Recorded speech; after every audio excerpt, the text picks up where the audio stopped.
अस्सलाम वालेकुम, क्या हाल है आप लोगों का, कैसे हैं? Good morning. अच्छा, अब मैच भी हो गया हमारा पाकिस्तान इंडिया। क्या है? Have we kind of recovered from it? Not only have we not recovered perhaps from that, we are also preparing for the next onslaught. तो अच्छा, अभी भी हमारी उम्मीदें हैं। कर गया था, लेकिन कल रात मैंने दोबारा से शाज़ेब भाई का शो देखा और मैं दोबारा से उस जोन में चला गया, उसी फेज में मैं वापस चला गया। कल मैंने अपने शो पे डिस्कशन की और उसके बाद सारा दिन था मेरी रिकवरी के लिए। और फिर रात को दोबारा से वही बात होगी 10 से 10:30 उसी डिप्रेशन में मुब्तला हो गया। आपको समझ आएगी, ये इंडिया पाकिस्तान मैच जो हुआ था और जो उससे पहले भी हुआ था, हम उसकी बात कर रहे हैं, लेकिन there is a chance of another one as well. और माशाल्लाह कि हमारी आप जरा हिम्मत और जुर्रत को दाद देंगे, हम उसके लिए सोच रहे हैं कि प्लानिंग कर लेनी चाहिए। हाँ। तो आपको जल्दी से लेकिन आपको पता है ना, हम ढीठ हैं। हम ढीठ हैं और हमारी ढीठनेस में Abdullah we you never know, we might just sweep it and do it. Yes, absolutely. Bharat के खिलाफ सुपर 4 में ग्रीन शर्ट्स के साथ जो हुआ सो हुआ, लेकिन फाइनल में हमने करना है हिसाब बराबर। जी हाँ, नहीं जी हाँ, टेक योर वर्ड्स बैक। मतलब ये तड़ियां जो है ना, उससे पहले हमें फाइनल में पहुंचना दिया। शुक्र है, मतलब ये हिसाब बराबर वाले टर्म्स ना Abdullah I don't agree with. और ये तड़ियां वैसी नहीं मुझे अच्छी लगती, पता है हमें मुड़ के ना वो डस जाती है, इसलिए हमें ऐसी बातें नहीं करनी चाहिए। कहते हैं ना बड़े बुजुर्ग के बड़ा बोल नहीं बोलना चाहिए। ऐसे बड़ा बोल तो हम नहीं बोल रहे थे, हम तो बस अपने लिए मोटिवेशन का सामान पैदा कर रहे थे। लेकिन उससे पहले चले आगे चलते हैं। उससे पहले अगर इफ वी रियली होप और wish to see ourselves against India once again, उससे पहले बहुत कुछ करना होगा। पाकिस्तान को आज श्रीलंका से मैच जीतना है और ये भी कोशिश करनी है कि मैच बड़े मार्जिन से जीता जाए, ताकि अगर रन रेट पर बात आए तो पाकिस्तान की पोजीशन जो है वो मजबूत हो। सो बहुत सी चीज़ें Abdullah need to be done before. शिकस्त की सूरत में अगर मगर का खेल शुरू हो जाएगा और सुपर 4 मरहले में मौजूद चारों टीमों के पास फाइनल में क्वालिफाई करने का मौका है।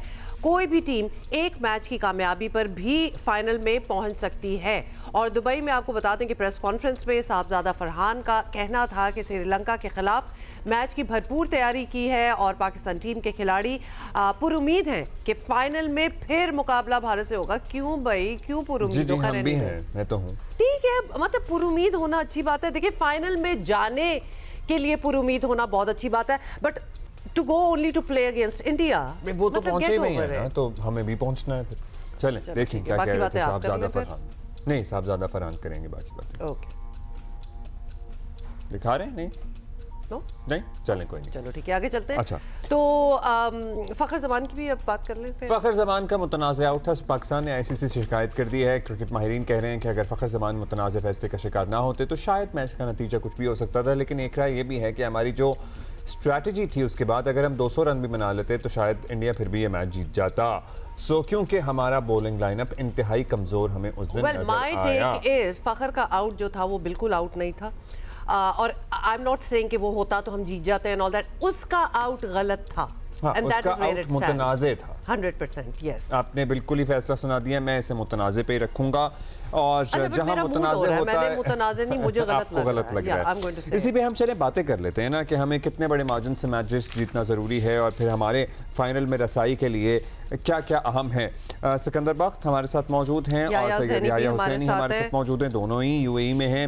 आप दोनों का बहुत शुक्रिया। अच्छा, कल हमारी काफी लंबी डिस्कशन हुई थी। Yahya, you were not a part of it, so let us start with you today. Should we talk about the मुतनाज़ा वाला? नहीं, I think we should talk about कि हमें ये मैच जीतना जरूरी है, कितने मार्जिन से जीतना जरूरी है, फिर अगला मैच भी जीतना जरूरी है, या कोई भी टीम अगर इन दोनों में से हमारे से मैच जीत जाती है, क्योंकि ऑलरेडी बांग्लादेश श्रीलंका को हरा चुकी है। हमारा सिनेरियो बन क्या रहा है to go into the final?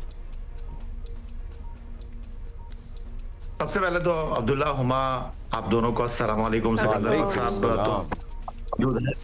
और आज जो है वो वक्त था, इन्होंने कहा कि चलते हैं रात को खाने पे। मैंने कहा कि सिक्कू भाई मेरे पास वक्त नहीं है, कहने के बस उसके बाद तो मेरे पास टाइम नहीं है। तो देखें, मुलाकात होगी सिक्कू भाई से। खैर, जहां तक आपने सिनेरियो की बात की, पाकिस्तान टीम की कारकर्दगी की बात की, देखिए आगे कुआं है और पीछे खाई है। अब under the captaincy Salman Ali Agha की क़यादत में खेलने वाली टीम पाकिस्तान को कश्तियां जलाकर अब इस टूर्नामेंट में जो है वो रहना है। आज श्रीलंका को Sheikh Zayed cricket stadium Abu Dhabi में, और फिर उसके बाद बांग्लादेश को हराना होगा। ये रन रेट के बारे में पाकिस्तान टीम को अब सोचना नहीं चाहिए, क्योंकि आज अगर पाकिस्तान ने श्रीलंका को हराया तो फिर टूर्नामेंट पाकिस्तान, भारत और बांग्लादेश के दरमियान रह जाएगा, क्योंकि अब बांग्लादेश की टीम जो है उसका, अगर वो पाकिस्तान से हार जाती है तो फिर उसका मैच इंडिया के साथ इंपॉर्टेंट होगा और उनको ये पता होगा कि किस मार्जिन से खेलना है, क्या करना है। लेकिन उनका मैच जो है वो पाकिस्तान के मैच के ठीक बाद होगा और उसके बाद पाकिस्तान और बांग्लादेश का जो मैच है वो सेमीफाइनल की हैसियत इख्तियार कर जाएगा। तो ये जो रन रेट का सिनेरियो है आज पाकिस्तान टीम के जीतने के बाद, और भारत अगर बांग्लादेश को हरा देता है तो पाकिस्तान और बांग्लादेश की टीमों के दरमियान बिल्कुल ओपन फाइट होगी, जहां पाकिस्तान को ये तय करना होगा कि किस तरह बांग्लादेश को पकड़ना है। Got it. अच्छा, तो ये आपने हमें समझा दिया। इन एनी केस बात बॉटम लाइन ये है कि we can not lose any at all. मतलब अगर तो हम वो देख रहे हैं ना, जो अब्दुल्ला की पहली लाइन थी कि हमने फाइनल में पहुंचना है और इंडिया के अगेंस्ट, खैर फाइनल में पहुंचना है, nothing to do with India, तो we have no other option now and we have to keep winning. अच्छा सिकंदर, हम हरा देते हैं बांग्लादेश को भी, श्रीलंका को भी, और अगर बड़े मार्जिन से and other in an alternate universe Bangladesh भी भारत को हरा देता है, तो क्या भारत भी बाहर हो सकता है फाइनल से? बिल्कुल हो सकता है। और सबको सलाम। और एक्चुअली हम अपने जो पड़ोसी हैं ना, उनसे किसी भी चीज की तवक्को रख सकते हैं। मैं तो भी बैठे ये देख रहा था, आखिरी मैच जो है ना इंडिया का है श्रीलंका के साथ, मगर श्रीलंका पहला मैच हार चुका है। अगर कोई ऐसा सिनेरियो हुआ कि श्रीलंका मैच जीतने से अंदर आ सकता है फाइनल में, और वो चाहेंगे इसलिए कि ऊंची हरकतें वो करते हैं, उनका कोई मेयार नहीं है, स्टैंडर्ड नहीं है, उनकी कोई तमीज और तहजीब नहीं है, मैं तो बहुत अफसोस होता है मुझे इस बात का कि वो हो सकता है। एक दफा पहले भी मैं कह चुका हूँ, वो कर चुके हैं इंग्लैंड में, पाकिस्तान को बाहर निकालने के लिए इंग्लैंड से हार गए थे वो, और बेन स्टोक्स ने उस पर अपनी किताब में उसका जिक्र किया था। उस वक्त पूरा भारत जो था मेरे पीछे पड़ा हुआ था, और एक ने तो ये कहा था कि इसको अरेस्ट कर लिया जाए इस बात पे कि भारत जानबूझ के हारेगा, और भारत वो मैच हारा और बेन स्टोक्स ने उसका जिक्र किया। ये चीज भी वो हरकत कर सकता है, इसलिए कि उनका जो लेवल है, सोच है भारत की, वो बहुत नीची चली गई है, उसका कोई भरोसा नहीं है। अब वो देखें ना, छोटी छोटी हमें जो है ना, एक बात मैं कहूँ अब्दुल्ला, जो फखर आउट हो गया, गलत आउट हुआ, उसका जिक्र इसलिए नहीं करना चाहिए, ये पार्ट ऑफ द गेम है। कई दफा गलत फैसले हो जाते हैं, कई दफा इस तरह की चीजें हो जाती हैं, तो उसमें जो है बुरा नहीं मनाना चाहिए। ठीक है, प्रोटेस्ट कर दिया आपने, कहा यार गलत था, बात खत्म हो गई, पार्ट ऑफ द गेम। ये नहीं होता पार्ट ऑफ द गेम कि आप कोई आके आपसे हाथ ना मिलाए, तो इसलिए हमें उसको तो उस चैप्टर को क्लोज कर देना चाहिए। अब हमें कोशिश करनी चाहिए, यही टीम है, यही जज्बा होना चाहिए, ये जज्बा तो नहीं होना चाहिए, यही टीम है, हमें इस एक जज्बे के साथ खेलना चाहिए। 2 मैच पहले हम स्ट्रेट जीत जाएं, उसके बाद जज्बे से ज्यादा ना सिकंदर, हमें स्ट्रेटेजिकली खेलना चाहिए, और जो फैसले जो एविडेंट हम थे पिछले मैच में, जो हमने गलतियां की हैं, हुसैन तलत की बात कर लें, मिड ओवर्स की बात कर लें, या फिर हमारे बॉलिंग लाइनअप की बात कर लें, उसका तो खैर कुछ समझ ही नहीं आ रहा कि होगा क्या, कौन है हमारे पास बॉलर, कौन हरीफ को टफ टाइम दे सकता है। सो हमारा मतलब प्रीमियम बॉलर्स जिनको हम बड़ा नाज करते थे, हैं, फख्र करते थे या हैं, जाहिर है अब उनकी पोजीशन भी बड़ी ही डाउटफुल हो गई है। सो यह आपसे हम अगले मैच की परफॉर्मेंस और स्ट्रैटेजी पे बात कर लेते हैं। जिस तरह हम इतने दिन से तज्जिया तबसरा कर रहे हैं, 2 दिन तो हो गए हैं, टीम ने भी इंट्रोस्पेक्ट किया होगा, उन्होंने भी सोचा होगा कि हमसे कहाँ गलतियाँ हुई। सो ये चाहे हुसैन तलत को लाके उस नंबर पे खिलाने वाली बात हो या दीगर फैसले हों, क्या हम समझें अगले मैच में हमें तब्दीलियां नजर आएंगी? देखिए अब्दुल्ला, आज Sheikh Zayed cricket stadium Abu Dhabi में पाकिस्तान श्रीलंका के साथ मैच खेल रहा है। ग्रुप बी में श्रीलंका ने अपने 3 मैच जो हैं वो इसी मैदान पर खेले और 3 मैच में वो कामयाब रहे। 3 मैच में उन्होंने टारगेट चेस किया, 2 बार उन्होंने टॉस जीतकर बॉलिंग की, 1 बार अफगानिस्तान ने उनको टॉस जीतकर जो है उनके खिलाफ बैटिंग की। पाकिस्तान टीम ने इस टूर्नामेंट में अबू धाबी में कोई मैच नहीं खेला और जो हमारे कप्तान है सलमान अली आगा, वो as a captain Abu Dhabi में पहली मर्तबा आपको एक्शन में दिखाई देंगे। जहां तक आपने बात की पाकिस्तान की बॉलिंग की, पाकिस्तान की बॉलिंग की जो है वो गैर मौसर होने की, मैं टोटली तौर पर आपसे डिसएग्री करता हूं। मैं कल से लोगों से कर रहा हूं और बहुत सारे लोग जो हैं वो ये बात कर रहे हैं कि यार हमारी टीम में जो है वो दम नहीं है। मैंने उनको सिंपल सा एक जवाब दिया। कुछ लोग ये बात कर रहे हैं नवाज से बॉलिंग नहीं कराई, आपने जिस तरह कहा कि हुसैन तलत को टीम में क्यों शामिल कर लिया। देखें, वो टीम के साथ आए हैं, 17 रुकनी टीम का पार्ट है, बहुत सारे खिलाड़ियों को मौका दिया। जिस हसन नवाज को टीम से ड्रॉप किया उसने 52 गेंदों पर 6 मैचों में 45 रन स्कोर किए। आपने अभी शाहीन शाह अफरीदी की बात की कि वो प्रीमियर फास्ट बॉलर हैं और डिलीवर नहीं कर रहे। बहुत जल्दी लोग भूल जाते हैं कि जो लास्ट मैच आप खेले यूएई के साथ, उसमें प्लेयर ऑफ द मैच कौन था? शाहीन शाह अफरीदी थे। उसके बाद इस मैच में जहां आप ये डिस्कस कर रहे हैं कि शाहीन शाह अफरीदी ने 3.5 ओवर में 40 रन दिए, इस मैच में 4 ओवर में जसप्रीत बुमराह ने 45 रन दिए।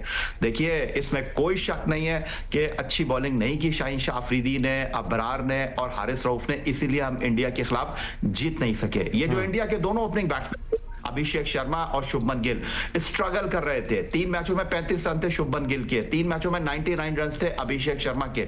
हमने उनको लेंथ बॉलिंग नहीं की, हमने उनको वहां बॉलिंग नहीं की जहां वो वीक हैं। लेकिन अब आपको सीखने की जरूरत है कि क्या करना है और क्या नहीं करना। गलतियां की है हमने, लेकिन जो एक सोच बदली है, बात करने का अंदाज बदला है। मैं इंडियन को देख रहा था, वो साहबजादा फरहान के बैट को लेकर बात कर रहे थे, जब उनको तस्वीर दिखाई गई कि भाई माजी में MS धोनी ने भी ऐसी बल्ले को जो है वो गन शॉट के तौर पर यूज किया था, तो अब उनकी टोन तब्दील हुई है। और वहां जो लोग पाकिस्तान के हवाले से बात कर रहे थे, वो ये कह रहे हैं यार अब ये टीम एग्रेसिव हो गई है, यार क्रिकेट की बात करो, यार ये जहाज की बात नहीं करो, जंग की बात नहीं करो, खेल करने के लिए आए हो। तो मेरी तो दुआ है, अल्लाह ताला बड़ा बादशाह है, 28 तारीख को हम इंडिया के साथ मैच खेलें और पाकिस्तान ने इंडिया को हराया तो फिर वो 2 कामयाबियां वो फिर गले में डाल लेंगे और फिर सिर्फ हर जगह अच्छी सोच है और हमें है ही, लेकिन हमने अपनी गलतियों से भी सीखना है। You have a point there याया, हम सिकंदर से जरूर राय लेंगे। एब्सोल्युटली, लेकिन याया जो आप बात कर रहे थे ना, वो बल्ले से गन शॉट वगैरह वो सब कुछ, मतलब हमें डिग्निफाइड होना चाहिए। हमें शायद उनको अच्छा लगा हो, बुरा लगा हो, that's another story. As a Pakistani मुझे ये बदला लेना ऑन द ग्राउंड, इस किस्म के एक्शन करना, it just doesn't look very dignified. So performance पे हमें 100% परफॉर्मेंस पे ही हर एक का सेलिब्रेशन का अलग अंदाज होता है। साहबजादा फरहान ने जाहिर है बेहतरीन परफॉर्मेंस दी, उसके बाद उन्होंने अपने तरीके से सेलिब्रेट किया। हाँ, हारिस रऊफ, मैंने उनको पहले इस तरह सेलिब्रेट करते हुए देखा नहीं। Haris Rauf so this was a very new thing के एक्शंस पे बहुत से लोगों को यहाँ भी एतराज है। वो थोड़ी सी ऑफ थी और उनको ये वो नहीं करना चाहिए था। Anyway, we are not talking about that. Sikandar, अभी याहिया भी हमें बता रहे हैं, एंड वी नो कि Sri Lanka is quite used to the Abu Dhabi ground. अब ऑब्वियसली उनका कंफर्ट लेवल भी वहाँ है, हमारे लिए एक नया होगा, हमें ऑलरेडी चैलेंजेस हैं, we can not afford to lose anything. क्या चेंज, क्या डिफरेंस है उस ग्राउंड के हवाले से, उस पिच के हवाले से जरा बताएं। पहले मैं इस बात का जिक्र करूं, जब ये याया कह रहे थे, देखें भारत का ये असूल है कि वो अपनी चीजें भूल जाता है, जो उसने हरकतें की हुई होती हैं वो भूल जाता है। मुझे अफसोस और गुस्सा, सख्त गुस्सा है उस बात का, और मैंने इजहार भी किया था अपने ऑफिस के अंदर जाकर कि वो विक्रम गुप्ता एक शख्स है इंडिया से, हम उसको इतना ऐसा ट्रीट किया था जब वो पाकिस्तान आए थे जैसे कोई बहुत बड़ा महान बंदा है। और हमारी मुझे ये बहुत सख्त जो है एतराज है इस बात पर कि हमने स्टूडियो में बिठाकर उसको बहुत ही मोहतरम बना के पेश किया था। और उसमें हम we are good hosts as well, और हम जरा बाज़र्फ लोग हैं, ये भी तो आपको पता है। अच्छी बात है, देखें बहुत अच्छी बात है, मगर देखना चाहिए कि किसको कौन होस्ट है। और उसने आकर ये कहा था कि आप लोग बाबर के लिए ये कर रहे हैं, अरे आप बाबर के लिए ये बोल रहे हैं, हम आपकी आवाम तो बाबर को इतना क्रिटिसाइज करिए, वो भूल गया था। मैंने फिर ट्वीट किया था उसके ऊपर कि आपके यहाँ जब विराट कोहली ने स्कोर नहीं किया था तो लोगों ने कहा हम आपके बच्ची का रेप कर देंगे, अगर आपको याद हो कि ना हो। मैंने इंडिया में करते होते हैं, इंडिया में इस किस्म की चीजें होती हैं। आप इंडिया को मैं और हम इंडिया नहीं है ना, उनकी आपको पता है हर चीज का एक अलग एक्सट्रीम लेवल होता है। No, I know, बट जो शख्स सामने बैठ के अगर गलत बात करे उसको टोकना चाहिए। मैं इंडिया को बताना चाहता हूँ, कल मैं जब इंडियंस के साथ बैठा बात कर रहा था तो उन्होंने कहा कि विराट कोहली इंडिया छोड़ के इंग्लैंड चला गया है, वो कहता है मैं इंडिया में नहीं रहूंगा। क्यों? इन्हीं हरकतों की वजह से। अब तो ये तो मैंने इंडिया को उनकी तस्वीर दिखा दी है कि वो let's talk about the pitch now. अब क्रिकेट के बारे में बात करता हूं। देखिए, इनको बताना जरूरी है, उनकी बातें ऐसी हैं कि बड़ा दिमाग हिल जाता है। पाकिस्तान के साथ जो डिसएडवांटेज जरूर ये होगा कि हम पहली दफा खेल रहे हैं, नंबर 1। नंबर 2, अभी याया कह रहे थे कि जी स्ट्रेटेजी की कोई गलती नहीं है। जब क्रिकेट मैचेस होते हैं ना याया, तो याद रखो जब आपकी 16 की टीम जाती है तो एक अच्छा कोच, अच्छा कप्तान सारे खिलाड़ियों को मैच देता है, हर एक को खिलाता है ताकि सब रिदम में रहें। बार बार में हम प्रोग्राम में बैठ के जियो पे ये कह रहे थे कि भाई कोई भी अनफिट हो गया तो आपको इन लड़कों को खिलाना पड़ेगा, इनको खिलाओ। आपने नहीं खिलाया, 4 लड़के नहीं खेले, हसन ने 1 मैच खेला, कुछ दिल ने अभी आकर खेला, फिर हुसैन तलत, अभी भी वसीम है। ये बहुत गलत स्ट्रेटेजी है। ये कोई कोच, कोई दुनिया की टीम मैनेजमेंट ये नहीं करती जो उन्होंने किया। ये बात हमें माननी पड़ेगी कि बहुत बड़ी गलती है। खैर, इन सब चीजों को भूलकर जो पिच की आप बात कर रहे हो कि इस पिच के ऊपर भी वैसे ही होता है, वहां पर भी यही कहा जाता है कि जी दोनों बराबर हैं, हवा चलती है। वो ये कह रहा था लोकल लड़का, जिसके वजह से जो आखिरी के अंदर वो जो स्वेटिंग की और ड्यू की वजह से स्वेटिंग होती है वो थोड़ी कम होती है, मगर वो पिच तकरीबन वही है। उसी में वही स्पिनर्स का भी स्ट्रेंथ होगी। फास्ट बॉलर शुरू में गेंद हिलेगा। मैंने इस पूरा मैच बैठ के इनका देखा था, श्रीलंका और बांग्लादेश का गेंद हिल रहा था। आपको बड़ी इंसाइट मिलती है। वैसे आपको ये लोकल प्लेयर्स मिल जाते हैं, वो आपको बता भी देते हैं क्या कंडीशंस हैं, किस तरह से बॉल बिहेव करता है। ये हमारी टीम मैनेजमेंट को भी कोई मिलता होगा ऐसे ही चलते फिरते वहीं, क्योंकि फिर जब टॉस होता है और फिर जो फैसले होते हैं तो उस पर सवाल उठते हैं। नहीं, मैं लकी था, मेरे होटल के अंदर उनकी टीम ठहरी हुई थी और मैंने उसको जब देखा, उसने मुझे सलाम किया तो मैंने बिठा लिया। और यकीन करें, मेरा मकसद सिर्फ यही था कि मैं प्रोग्राम करता हूं तो मुझे ये थोड़ी सी एफर्ट तो हम लोग वैसे भी as a team, as a unit भी कर सकते हैं कि हम जरा इंसाइट लें, बिहेवियर मालूम करने, पता कर लें। कि वो हमारे लिए the fact that we have not played on it recently, उसमें हमें टेंशन नहीं होनी चाहिए। अच्छा भाई, आज कोई चेंजेस हैं? मतलब हम क्या वसीम खिलाएंगे, हुसैन तलती होंगे? मतलब हम शाहीन की परफॉर्मेंस पे चलिए, पिछले हया हसन नवाज वापस लाएंगे। शाहीन की परफॉर्मेंस पे एक क्रिटिसिज्म भी हो रहा था, would he be playing still? क्या है मामला? कुछ खबर है आप तक पहुंची?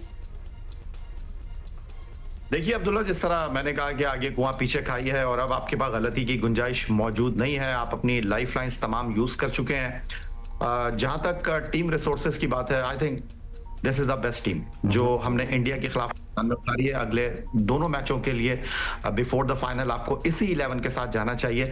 हुसैन तलत को आप टीम में लेकर आए हैं, वो बॉलिंग भी कर लेते हैं और अब इस टूर्नामेंट में बिल्कुल ठीक है कि पाकिस्तान को इब्तदाई ओवर्स में विकेटें हासिल करनी पड़ेंगी। जिस तरह मैंने आपको इस टूर्नामेंट में श्रीलंका ने जो 4 मैचों में शिकस्त उनको मिली है दुबई में अगेंस्ट बांग्लादेश, वहां पर वो पहले बैटिंग कर रहे थे, उन्होंने 3 मैच जीते बाद में बैटिंग करके। पाकिस्तान ने इस टूर्नामेंट में अब तक जो 4 मैच खेले हैं, किसी मैच में पाकिस्तान टीम ने टारगेट चेस नहीं किया, लेकिन टीम में अहलियत मौजूद है, सलाहियत मौजूद है। जो टीम का सबसे पॉजिटिव पॉइंट है वो लास्ट मैच में पाकिस्तान टीम के बैटिंग ऑर्डर का जो है वो क्लिक करना है। पाकिस्तान टीम या हम बहुत बार ऐसी सिचुएशन में आए हैं जहां आगे कुआं और पीछे खाई हो। मतलब this is not a new situation for us, हम आते रहते हैं इधर।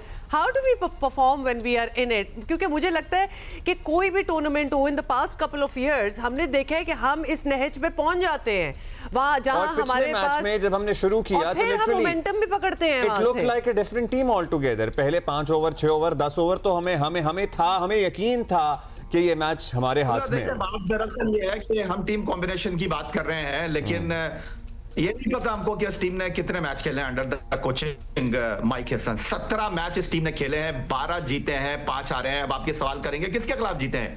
ओ भाई, हम मसला ये है कि इस टूर्नामेंट से पहले इस टीम ने 3 T20 सीरीज खेली हैं, 2 जीती हैं, 1 हारी है। 1 टूर्नामेंट खेले हैं और वो टूर्नामेंट जीते हैं, उस टीम के खिलाफ जीते हैं जिसके बारे में कहा जा रहा था कि वो एशिया की बेस्ट टीम है आफ्टर इंडिया। उस टीम को हमने फाइनल में हराया, 142 चेज नहीं करने दिया। इस टूर्नामेंट में वो किधर है एशिया की नंबर 2 टीम जो सुपर 4 में नहीं आई है? देखिए गलतियां कर रहे हैं, इसमें कोई गुंजाइश नहीं है, लेकिन ये पाकिस्तान की बेस्ट टीम है और इस टीम को आईसीसी T20 वर्ल्ड कप तक जाने देना चाहिए। देखिए पाकिस्तान की बेस्ट टीम में जो रिसोर्सेज अवेलेबल थे उसको हमने जरूर चुना, लेकिन उनको इस्तेमाल कैसे करना है इस पे 2 दिन से काफी बात हो रही है, बहस हो रही है। That's where the strategy comes in कि हमें किसको पहले भेजना चाहिए था बल्लेबाजी करने के लिए, जब बीच में इतने ओवर हमारे जाया हो गए थे, क्या शाहीन को ऊपर भेज देते? ये सारी बातें तो हो रही हैं, आपसे भी हुई होंगी जियो पे डिफरेंट प्रोग्राम्स में, जाहिर है आप आ रहे हैं। Besides we are only having a discussion here, हम टीम बना नहीं रहे, लेकिन टीम की बेहतरी के लिए जो हो वो होना चाहिए। जी आया मैं करूंगा हुमा, गलती की है पाकिस्तान ने। पहले 10 ओवर में 91, अगले 7 ओवर में 37, लेकिन क्रिकेट में इस तरह हो जाता है, कभी गियर चेंज हो जाता है। मैंने ये सवाल किया था सूर्या कुमार यादव से कि मैच का टर्निंग पॉइंट क्या था, क्या फखर जमान का मुतनाज़ा आउट, तो उन्होंने कहा कि नहीं, मेरे ख्याल में वाटर ब्रेक मैच का टर्निंग पॉइंट था, जब हम लोग बिल्कुल गिरे हुए थे और वाटर ब्रेक के बाद शिवम दुबे ने बड़ी उम्दा बॉलिंग की और उसके बाद उन्होंने कहा कि उन्होंने बहुत रोक कर रखा। यही बात पाकिस्तान टीम को भी सोचना चाहिए कि हर मैच में आपने जो है वो साहिम अयूब के साथ नहीं जाना। हम शाहीन आफरीदी को तो डिस्कस कर रहे हैं, लेकिन ये डिस्कस नहीं कर रहे कि शाहीन आफरीदी आपका प्रीमियर फास्ट बॉलर है, सेकंड एंड से आप एक ऐसे बॉलर को लगाते हैं जो कि पार्ट टाइमर है, आप सेकंड एंड से भी फास्ट बॉलर का लगाए। आप देखिए कितना बॉल हिल रहा था फहीम अशरफ का, आप लगाए तो कप्तान ने फैसला करना है ना जी, ये तो कप्तान ने फैसला करना है, बॉलर खुद थोड़ी बॉल उठा के चला जाएगा जी। सिकंदर देखो, जो याया ने बात की है ना, जहां तक जो क्रिकेट टीम को सपोर्ट करने की, वो बिल्कुल सही है। हमारी ये टीम है, हमें इसको सपोर्ट करना है 100% उसके बैक पे, मगर स्ट्रेटेजी हम जो गलत बना रहे हैं, हम उसकी बात कर रहे हैं। It's a current affair show, ठीक है, हम करंट अफेयर पे बात करते हैं। द करंट अफेयर इज कि उनकी स्ट्रेटेजी हमारी टीम की नहीं थी, उसको सही कर लें। It's very simple. और बस यही कहा जा सकता है, और दूसरे फास्ट बॉलर का भी इस्तेमाल करें। अभी आप टीम की बात कर रहे थे, टीम यही खेलनी चाहिए। हसन नवाज को वापस आ जाना चाहिए टीम के अंदर। नया गेंद जरूर 1-1.5 ओवर करा के फहीम अशरफ से देख लें, उसका गेंद हिलता है पिच के ऊपर, यहाँ हिल रहा है गेंद। शाहीन वहीं का वहीं रहेगा। ऑब्वियसली जिस दिन वो अच्छी बॉल नहीं करेगा, हम कहेंगे यार वेरी बैड बॉलिंग, आपकी स्विंग नहीं हो रहा। जब अच्छा करेगा, मैन ऑफ द मैच कहेगा, मैं तो हम तारीफ भी करेंगे। और तारीफ, मेरा ख्याल है कि हम क्रिटिसिज्म से ज्यादा तारीफ में खुले दिल से काम लेते हैं। गॉट इट सिकंदर, बिल्कुल सही आप कह रहे हैं। And at the end of the day एक और चीज, आखिरी चीज, आगा को चाहिए कि जब कम ओवर रह जाए वो प्लीज बैटिंग करने ना जाए। ये भी स्ट्रेटेजी का पार्ट होता है। आपसे हिटें नहीं लगती, दूसरे वाले तो खुल के मारते हैं। आप बहुत अच्छे खिलाड़ी हैं, रोटेशन की आप बात कर रहे हैं, ठीक है जी। और ये तनकीद बराए इस्लाह है, और हम सब की यही ख्वाहिश है, यही दुआ है, यही उम्मीद है कि पाकिस्तान टीम फाइनल में भी पहुंचे और इंशाल्लाह फिर तगड़ा मुकाबला भी करे हरीफ टीम से, जो भी हो फाइनल। थैंक यू याया। और दूसरी बात ये है कि जिनको आप लेके आए हुए हैं, at least you they are a part of the team. बेशक आप सारों को मतलब बेंच आपने किया हुआ है, सारों को खिलाएं, फिर आप लेके आए हैं उनकी स्ट्रेंथ्स प्ले अप, लेकिन मौके की मुनासिबत से obviously certainly of course make. अच्छा जी, ये बातें जो है ना काफी तवील भी हो सकती हैं, लेकिन we also have to discuss other things in the show. हम एक ब्रेक लेंगे, थोड़ी देर में वापस आते हैं। Good morning.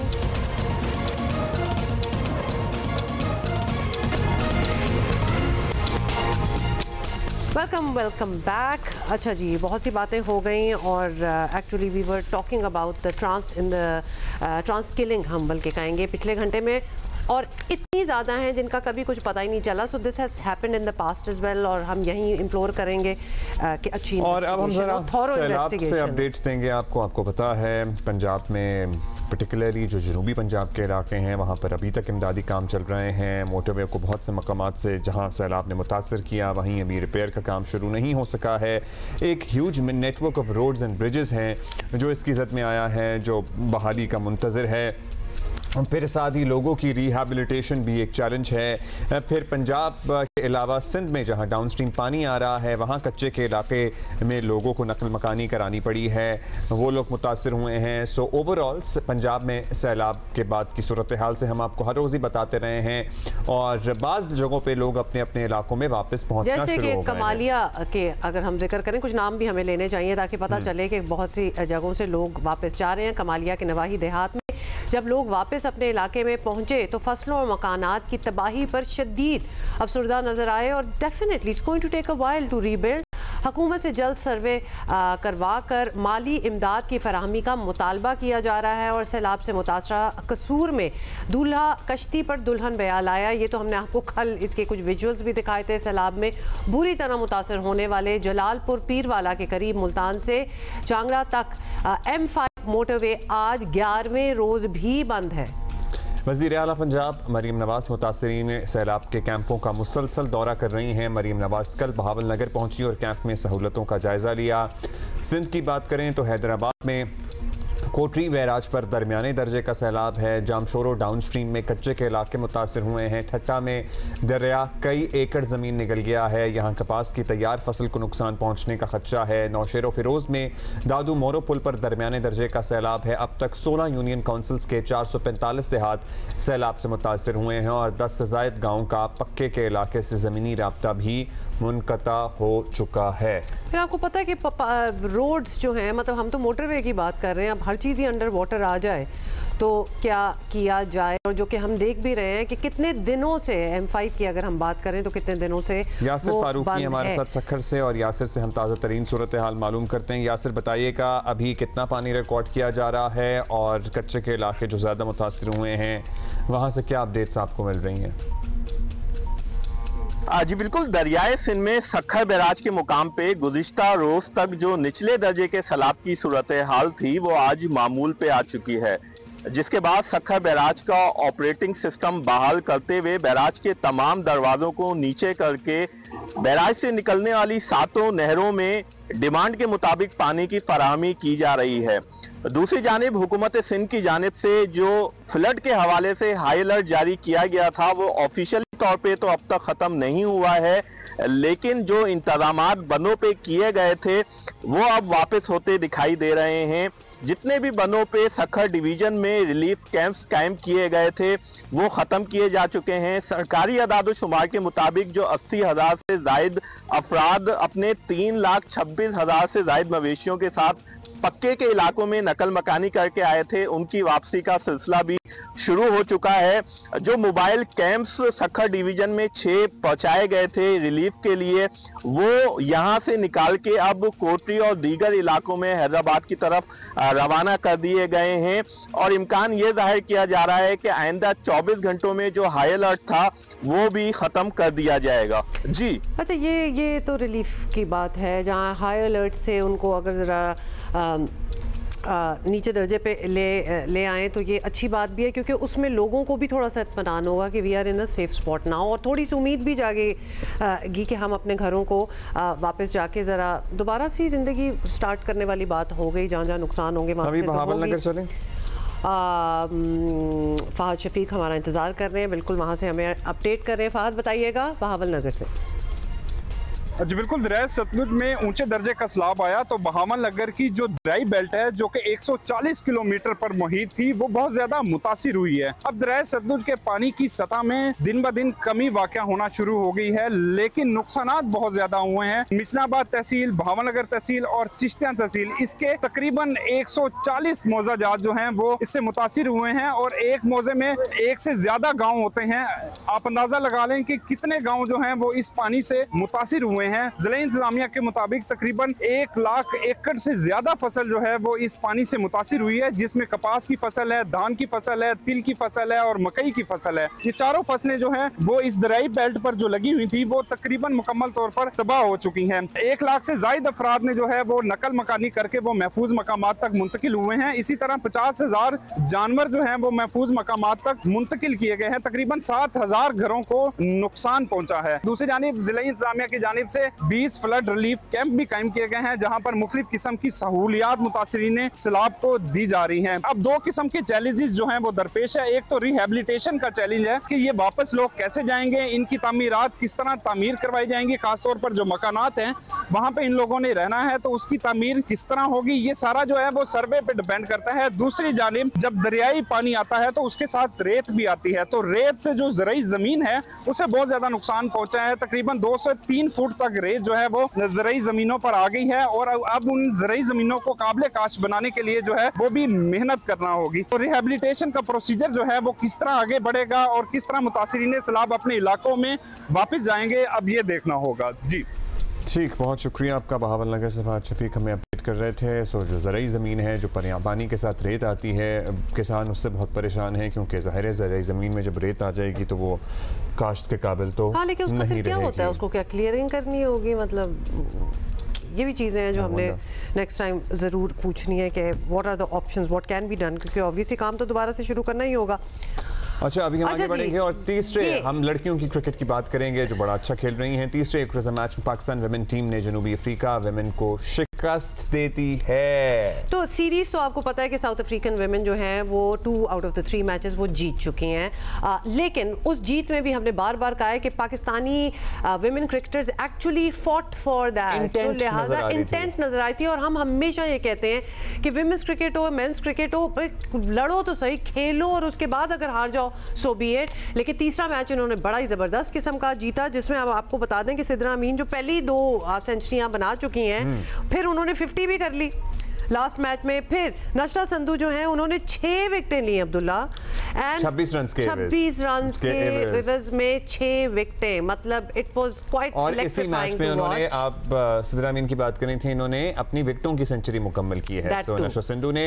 और 75वें मैच में ये कारनामा अंजाम देकर वो पाकिस्तान की जानिब से तेज तरीन 100 विकेटें हासिल करने वाली बॉलर भी बन गई हैं। सो नशरा बहुत बहुत मुबारक हो आपको। साथ ही आप विजुअल्स देख भी रहे हैं, चेयरमैन पीसीबी मोहसिन नकवी ने कदाफी स्टेडियम में पाकिस्तान विमेंस क्रिकेट टीम और कोचेस से मुलाकात भी की। मुसलसल 2 सेंचुरियां बनाने पर सिद्रा अमीन के लिए 20 लाख और दीगर खिलाड़ियों के लिए 10-10 लाख रुपए इनाम का ऐलान भी किया।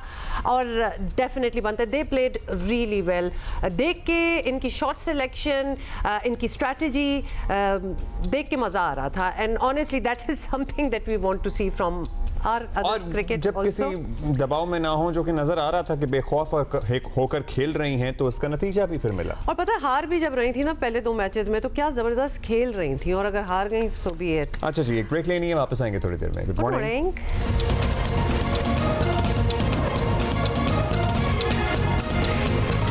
अच्छा जी, कराची में जी आपको बताएं कि पब्लिक ट्रांसपोर्ट को तरसते और सड़कों की जल्द तामीर और मुरम्मत की दुआएं करते शहरियों के लिए अच्छी खबर नहीं आ रही। आपको बताएं कि सिंध हुकूमत को अब खुद ही ग्रीन लाइन मंसूबा जो है वो मुकम्मल होता दिखाई नहीं दे रहा। और मेयर कराची मुर्तज़ा वहाब तो साफ कह रहे हैं कि अगर इसी रफ्तार से काम होता रहा तो ग्रीन लाइन प्रोजेक्ट जो है वो 2035 में भी मुकम्मल नहीं होगा। ये उनके वर्ड्स। मेयर कराची का शिकवा है कि वफाकी मंसूबों में सड़कों और फुटपाथों वगैरह की मरम्मत के लिए KMC को एतमाद में नहीं लिया जाता। वफाक को चाहिए कि वो मंसूबे में मकामी क़यादत को भी शामिल करे। मेयर कराची ने मुतालबा किया कि वफाकी हुकूमत को ग्रीन लाइन मंसूबा मुकम्मल होने की तारीख देनी चाहिए। एक ग्रीन लाइन ही क्या रोना रोएं। रेड लाइन मंसूबे ज़ाहिर है आपको पता है वो भी 30 माह में मुकम्मल होने थे, लेकिन अभी तक वो मुकम्मल नहीं हो सके हैं। सो इश्यूज़ बहुत सारे हैं और इश्यूज़ बहुत सारी एंटिटीज़ से एसोसिएटेड हैं, चाहे वो वफाक हो, चाहे वो सिंध हो, चाहे वो लोकल गवर्नमेंट हो, चाहे कराची में काम करने वाले और इदारे हों। हम सड़कों की बहाली की बात करते हैं, सड़कों की ज़ुबू हाली की बात करते हैं, या पब्लिक ट्रांसपोर्ट के मंसूबों की बात करते हैं। सब अपना काम कर भी रहे हैं और आवाम इस काम के बावजूद मुंतज़र हैं कि उन्हें इस शहर के हजम के हिसाब से सहूलतें कब मिलेंगी। और फिर वादे भी बड़े होते हैं जो कि हम इन द पास्ट अपने ही शो में हम आपको सुनाते भी रहे हैं। कुछ ज़रा रिमाइंड कराना चाहते हैं। Let's watch this. Yellow line जो है उसका भी फाइनेंशियल क्लोज तकरीबन हो गया है और वो कुरंगी सदर तक जो आएगी वो भी कंप्लीट है। ऑरेंज लाइन पे काम चल रहा है, सिंध गवर्नमेंट अपनी ADB से कर रही है, और इस तरीके से ब्लू और रेड लाइन पे भी डेवलपमेंट फेज में है। 1000 brand new buses air condition ground floor जो होती हैं बसेस नहीं आएंगी जो यहाँ पे इन रूट्स पे चलेंगी, और उसकी स्टार्ट होगा पहले 200 बसेस की फ्लीट से। अब देखें green line, red line, yellow line, मतलब put all the colours together, लेकिन एटलीस्ट कुछ करें। तो ऑब्वियसली हम भी यहाँ यही चाहेंगे कि जो भी मामलात हैं वफाक के साथ वो रिजॉल्व हो जाने चाहिए और बात जो है वो आगे बढ़नी चाहिए। पीपल्स बस सर्विस शुरू हुई और जाहिर है वो शुरू हुई, लेकिन पिंक बस सर्विस भी शुरू हुई, लेकिन उनकी मकदार इस शहर की जितनी रिक्वायरमेंट है उस हिसाब से तो नहीं है। जब तक ये प्रोजेक्ट मुकम्मल नहीं होंगे, इन रूट्स पर बसेस नहीं काम करना शुरू होंगी, कराची में पब्लिक ट्रांसपोर्ट के मसाइल हल नहीं हो सकते। इसी बात करते हैं। बैरिस्टर राजा खलीक अंसारी साहब हैं तर्जुमान वफाकी हुकूमत बराए Sindh. So this is a new post जो कि हमारे सामने आई है। बैरिस्टर साहब, it's going to be a difficult post. हम पहले ही बता दें बिकॉज़ ग्रीवेंस भी बहुत है। बिल्कुल, ओवर द इयर्स हम सुनते भी आए हैं। अब मेजर रिस्पांसिबिलिटीज आपकी अंडर दिस न्यू पोस्ट क्या है और हम क्या एक्सपेक्टेशन रख सकते हैं, ये बता दें। देखिए, एक्सपेक्टेशंस तो बेहतर रखनी चाहिए। मैं मोहतरम वज़ीर आज़म का एक विजन है सिंध के लिए कि सिंध के अवाम एक तो अपने आप को तनहा ना समझें, फिर यह कि उर्फ़ आम में जिस तरह सिंध के अंदर कहा जाता था कि जी वफाक सिंध में अंदर कोई काम नहीं कर रहा, तो ये उन्हें बताना कि वफाक फ़िला काम कर रहा है और वफाक सिंध के लोगों के साथ इंडल्ज है, उसके साथ बिल्कुल उनके साथ खड़ा है। फिर वफाक की हुकूमत से फंडेड जितने भी प्रोजेक्ट्स हैं उनकी यहाँ पे पजीराई करना, वफाक के ओवरऑल कामों की इमेज बिल्डिंग करना, सिंध के अंदर सिंध के अवाम को जाके बताना कि मोहतरम वज़ीर आज़म आपके साथ किस तरह खड़े हैं, वो आपके लिए क्या चाहते हैं, बेसिकली ये काम। सर ये शिकवा जायज़ है क्योंकि दुनिया का शायद ये वाहिद शहर होगा जहाँ पूरे मुल्क में पहाड़ों के आखिरी कोने तक मोटरवेज का जाल है, लेकिन जो पोर्ट है वाहिद इस मुल्क का जहाँ से सारा सामान आना है और सारा सामान जाना है वही कनेक्टेड नहीं है थ्रू अ मोटरवे। और इसकी भी मतलब हम सक्खर टू हैदराबाद या हैदराबाद टू कराची मोटरवे की बात कर रहे हैं, इसकी कब से बात हो रही है, कब से हम सिंध हुकूमत को भी शिकवा करते दिखाई देते हैं, वफाक को वादे भी करते दिखाई देते हैं, उस पर कोई सॉलिड पेशरफ्त है आपके पास? क्योंकि बातें तो बहुत होती हैं। देखें, एक सॉलिड पेशरफ्त या उसे कहा जाए कि सॉलिड आर्ग्यूमेंट जो है वो बेसिकली ये है कि अगर पॉलिसीज़ का तसलसल इस मुल्क में होता तो आज कराची कनेक्टेड होता पेशावर के साथ और वो वन वे पूरा एक मोटरवे होता। तो this is a real tragedy. Real tragedy ये है कि पॉलिसीज़ का तसलसल नहीं है, एक शख्स को बेटे से तनख्वाह ना लेने पर नाअहल करार दे दिया जाता है और फिर आप देखते हैं कि तरक्की के सारे इंडिकेटर्स जो ऊपर की तरफ जा रहे थे वो नीचे की तरफ आते हैं। अभी तक टाइम गुजर गया, हम आए पीडीएम के गवर्नमेंट में आए, फिर इस गवर्नमेंट में आए, हमने चीज़ों को ठीक किया है, अब अल्हम्दुलिल्लाह इंडिकेटर्स बेहतरी की तरफ जा रहे हैं। वो मोहतरम वज़ीर आज़म दिन ब दिन आप देख रहे हैं किस तरह से वो फतूहात ले रहे हैं इंटरनेशनल फोरम्स पर भी। पाकिस्तान की फॉरेन पॉलिसी कहाँ जा रही है? हम दुनिया में जहाँ तनहा थे आज हम दुनिया में, मैं समझता हूँ कि मोटरवे जहाँ तक सक्खर को कनेक्ट कर रहे हैं हैदराबाद से, पैसे मंजूर हो गए, एकनिक ने मंजूरी दे दी है, अप्रूव्ड है, इंशाल्लाह जल्द काम शुरू होगा और आप देखेंगे कि हमारी इसी हुकूमत में हम ये मोटरवे कंप्लीट करेंगे। ये हमारा, मैं समझता हूँ कि ये बहुत बड़ा दावा है क्योंकि ये इतना बड़ा प्रोजेक्ट है तो हो भी नहीं सकता इतने सालों में। हो जाएगा, हम यही तो है। देखें, आपको पता है कि हमने सक्खर से मुल्तान मोटरवे कितना फास्टली कंप्लीट किया था, तो इंशाल्लाह हम टाइमली कंप्लीट करेंगे। हमारी ये ख्वाहिश है कि हम इसी अपनी हुकूमत में ये मोटरवे कंप्लीट कर जाएं और इंशाल्लाह होगा। लेकिन ये बताएं मुर्तज़ा वहाब, अगर 2035 तक का भी एक ताना ही आप समझ लें, वो कह रहे हैं चले वो कह, तो क्या आपने इन कॉन्फिडेंस सारों को नहीं लिया हुआ कि actually we are doing this और ये अभी खत्म हो जाएगा?